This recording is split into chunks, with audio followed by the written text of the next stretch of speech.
आज का पहला प्रश्न है, रेटिंग एजेंसी फिच के मुताबिक वित्त वर्ष 2021-22 में भारत की जीडीपी ग्रोथ कितनी रहने का अनुमान लगाया गया है? तो इसका अनुमान लगाया गया है 9.5%।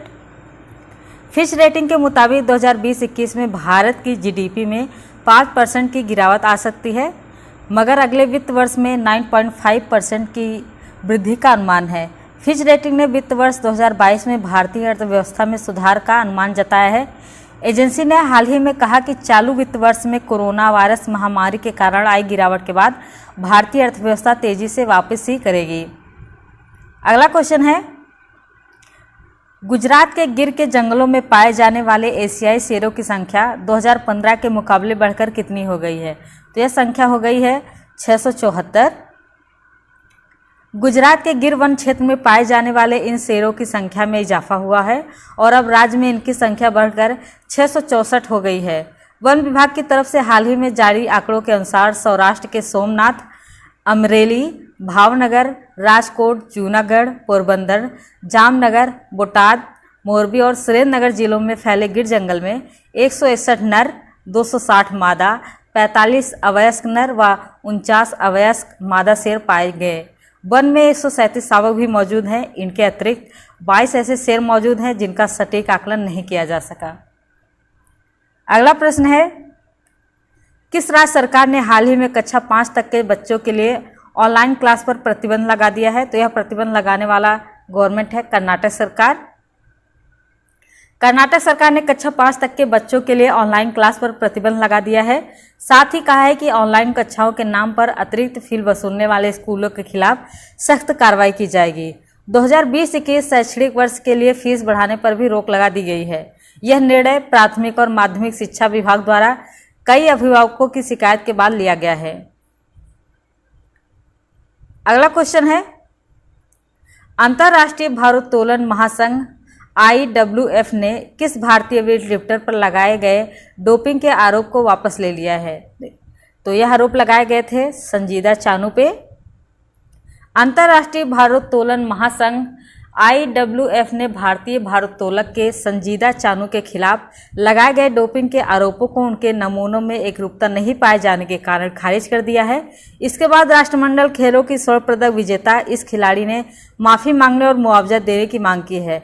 यह फैसला IWF ने विश्व डोपिंग रोधी एजेंसी वाडा की सिफारिशों के आधार पर किया है।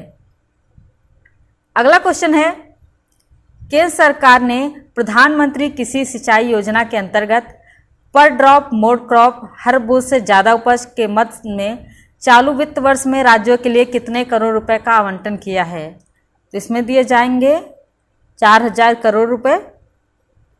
सिंचाई योजना के तहत पर ड्रॉप मोड क्रॉप के क्रियान्वयन की जिम्मेदारी department of agriculture, cooperation and farmers welfare को दी गई है। इसका लक्ष्य ड्रिप व छिड़काव के जरिए सिंचाई की विभिन्न तकनीकों के माध्यम से किसानों को कम पानी में ज़्यादा खेत की सिंचाई करने में सक्षम बनाना है। लघु सिंचाई यानी माइक्रो इरिगेशन की इन तकनीकों से न केवल पानी की बचत होगी बल्कि उर्वरक और श्रम भी कम लगेगा। अगला क्वेश्चन है, विश्व बैंक ने पश्चिम बंगाल सरकार को राज्य में कोविड स्थिति और विकासात्मक कार्यों से निपटने के लिए कितने करोड़ रुपए का ऋण दिया है? तो यह ऋण दिया गया है 1950 करोड़ रुपए का। विश्व बैंक ने पश्चिम बंगाल सरकार को 1950 करोड़ रुपए का ऋण प्रदान किया है। पश्चिम बंगाल सरकार को यह ऋण राशि राज्य में कोविड-19 स्थिति से निपटने और विकासात्मक कार्यों के लिए दी गई है। पश्चिम बंगाल सरकार 1950 करोड़ रुपए की कुल राशि में से 850 करोड़ रुपए विभिन्न समाज कल्याण योजनाओं पर खर्च करेगी, जबकि शेष 1100 करोड़ रुपए औद्योगिक अवसंरचना तैयार करने के लिए खर्च किए जाएंगे।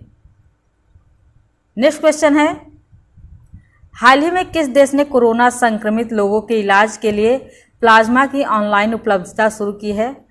तो यह देश है बांग्लादेश। बांग्लादेश सरकार ने कोरोना संक्रमित लोगों के इलाज के लिए प्लाज्मा की ऑनलाइन उपलब्धता शुरू की है। सहयोद्धा नाम की इस पहल की शुरुआत करते हुए सूचना प्रौद्योगिकी मंत्री जुनैद अहमद ने कहा है कि सरकार कोरोना संक्रमण का मुकाबला करने के लिए सूचना प्रौद्योगिकी का बेहतर इस्तेमाल कर रही है। इस बीच देश में कोरोना से संक्रमित लोगों की संख्या 71,000 को पार कर गई है। जबकि इससे अब तक 975 लोगों की मौत हो गई है। अगला क्वेश्चन है, मर्सर के 2020 कॉस्ट ऑफ लिविंग सर्वे के अनुसार प्रवासियों के लिए भारत का सबसे महंगा शहर कौन सा बना है? तो इस शहर का नाम है मुंबई। मर्सर के वर्ष 2020 रहन सहन की लागत कॉस्ट ऑफ लिविंग सर्वे के अनुसार वैश्विक स्तर पर प्रवासियों के लिए मुंबई विश्व में 60वां सबसे महंगा शहर है, जबकि एशिया में यह 19वें स्थान पर है। सर्वे के अनुसार भारतीय शहरों में मुंबई सबसे महंगा शहर है। इसके बाद नई दिल्ली विश्व स्तर पर 101वें स्थान पर, चेन्नई विश्व स्तर पर 143वें स्थान पर। सर्वे में कहा गया है कि बेंगलुरु 171वें और कोलकाता 125वें रैंकिंग में सबसे कम खर्चीले भारतीय शहरों में से एक है। अगला क्वेश्चन है, किस देश के मानव रहित सबमर्सिबल ने हाल ही में महासागर के नीचे विश्व के सबसे गहरे बिंदु तक गोता लगाने का कीर्तिमान बनाया है? तो यह कीर्तिमान स्थापित किया है चीन देश ने। चीन के मानव रहित सबमर्सिबल ने हाल ही में महासागर के नीचे विश्व के सबसे गहरे बिंदु तक गोता लगाने का कीर्तिमान बनाया है। सबमर्सिबल गहरे पानी में भीतर तक जा सकने वाली एक मशीन होती है, जिसका इस्तेमाल प्रायः वैज्ञानिक अनुसंधान के लिए किया जाता है। चीन के सबमर्सिबल हायदू फर्स्ट ने प्रशांत महासागर के भीतर स्थित विश्व के सबसे गहरे क्षेत्र मरियाना ट्रेंच तक पहुंचने का कीर्तिमान बनाया है। अगला क्वेश्चन है, किस राज्य सरकार ने प्रवासी श्रमिकों के लिए रोजगार खोजने हेतु रोजगार सेतु पोर्टल लॉन्च किया है? तो यह रोजगार पोर्टल लॉन्च किया है मध्य प्रदेश सरकार ने। मध्य प्रदेश सरकार ने प्रवासी मजदूरों को उनकी कुशलता और दक्षता के अनुसार कार्य दिलाने के लिए रोजगार सेतु पोर्टल की शुरुआत की है। इसमें सभी प्रवासी मजदूरों का पंजीयन किया गया है। मुख्यमंत्री शिवराज सिंह चौहान ने कहा है कि पोर्टल पर 7,30,000 प्रवासी श्रमिकों और 5,79,000 उनके परिवार के सदस्यों का पंजीकरण किया जा चुका है। पोर्टल पर 5,246 ऐसे लोगों का पंजीयन किया गया है जो इस लोगों का रोजगार उपलब्ध कराएंगे। मुख्यमंत्री ने कहा है कि मध्य प्रदेश ऐसा पहला राज्य है जिसने समस्त प्रवासी मजदूरों का सर्वे पूर्ण कर लिया है। अब बारी है कल के क्वेश्चन ऑफ द डे की। कल हमने आपसे क्वेश्चन पूछा था, पीओके के कोहला में किस नदी पर चीन और पाकिस्तान ने पनबिजली परियोजना स्थापित करने का समझौता किया है? तो इस नदी का नाम है झेलम नदी।